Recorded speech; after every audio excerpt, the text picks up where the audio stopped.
Bismillahirrahmanirrahim. Assalamualaikum warahmatullahi wabarakatuh. Alhamdulillah alladzi balaghana syahr Ramadan wa nas'alullahu taufiq wal maghfirah fihi wa asyhadu an la ilaha illallah wa asyhadu anna Muhammadar Rasulullah. Allahumma shalli ala sayidina Muhammad wa ala ali sayidina Muhammad. Pemirsa yang dimuliakan oleh Allah Subhanahu wa taala, alhamdulillah kita memasuki bulan Ramadan yang tentunya bulan yang penuh rahmat dan maghfirahnya. Namun ada hal yang sangat ringan, yang sangat banyak keutamaannya. Sayangnya banyak dari kita masih melalaikan atau mungkin tidak tahu fadilahnya, yaitu ibadah sahur. Banyak dari kita masih meninggalkannya karena tidak tahu fadilah-fadilah dan keutamaan di dalam makanan sahur. Rasulullah Shallallahu Alaihi Wasallam dalam satu hadisnya yang diriwayatkan oleh Imam Bukhari bersabda, tasahharu fa inna fis sahuri barakah. Bersahurlah kalian karena di dalam sahur ada keberkahan. Keberkahan ini para ulama mengatakan sangat banyak, yakni keberkahan yang universal, sehingga keberkahan dunia dapat, kemudian keberkahan akhirat pun dapat. Bahkan Al-Imam Nawawi di dalam kitabnya Syarhul Muslim mengatakan keberkahan dunia, sehingga secara finansialnya, fisiknya ada keberkahan di dalamnya. Kemudian dalam ibadahnya pun mendapatkan keberkahan sehingga dimudahkan oleh Allah Subhanahu wa taala untuk senantiasa melakukan ibadah. Bahkan dalam satu hadis Rasulullah Shallallahu alaihi wasallam bersabda, "Innallaha wa malaikatahu yusholluna 'alal mutasahhirin." Sungguhnya Allah Subhanahu wa taala dan para malaikatnya bersalawat kepada orang-orang yang sahur. Pemirsa yang dimuliakan oleh Allah Subhanahu wa taala, dalam sahur pun ada waktu. Karena waktu sahur itu berada pada di thuluthul lailil akhir, sepertiga akhir daripada malam, yang mana dalam hadis qudsi Allah Subhanahu wa taala berfirman, "Man yad'uni fa astajibulah, wa man yas'alani fa a'tiyahu, wa man yastaghfiruni fa aghfiralahu."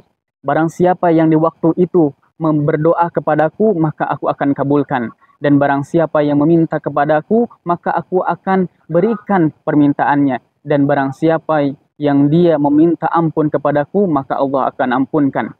Pemirsa yang dimuliakan oleh Allah Subhanahu wa taala, begitu banyak fadilah dan keutamaan bagi seorang muslim yang bersahur, memakan makanan sahur. Tidak hanya ada keberkahan, bahkan ada doa, bahkan di waktu yang mustajab. Bahkan Rasulullah Shallallahu alaihi wasallam menjadikan sahur ini sebagai pembeda antara umatnya dan umat-umat yang lain. Al-Imam Ibnu Qudamah di dalam kitabnya Al-Mughni mengatakan bahwasannya orang Nasrani, orang Yahudi itu juga diperintahkan untuk berpuasa, namun mereka tidak memiliki sahur. Mereka menjalankan puasa tanpa ada sahur, dan ini sahur menjadikan kita berbeda dengan umat-umat yang sebelumnya. Pemirsa yang dimuliakan oleh Allah Subhanahu wa taala, setelah itu ada dua poin penting yang ingin saya sampaikan. Yang pertama, bahwa ada di sana hadis yang diambil oleh sebagian orang bahwasannya boleh memakan sahur di waktu azan subuh. Sebagaimana yang diriwayatkan oleh Imam Abu Bukhari, qala Rasulullah sallallahu alaihi wasallam, "Idza sami'a ahadukumun nida wal ina'u fi yadihi fala yad'u hatta yaqdiya hajatahu minhu." Barang siapa di antara kalian yang masih memegang ina atau wajan, bejana makanan atau minuman, sedangkan waktu adzan sudah berkumandang, fala yad'u, jangan diletakkan lagi, kata Nabi Shallallahu alaihi wasallam dalam hadis itu, akan tetapi selesaikanlah. Banyak beberapa kelompok yang mengambil fatwa ini, mengambil hadis ini secara tekstual. Padahal Allah Subhanahu wa taala sudah berfirman dalam Al-Qur'an, "Wa kulu washrabu hatta yatabayyana lakumul khaytul abyadu minal khaytil aswadi minal fajr." Makan dan minumlah kalian sampai jelas antara benang putih dan benang hitam.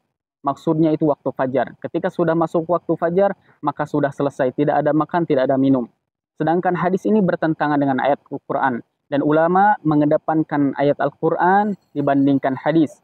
Dan juga bisa dikatakan para ulama, 4 mazhab sudah sepakat bahwasannya tidak ada makan dan minum atau sahur, melakukan sahur di waktu fajar.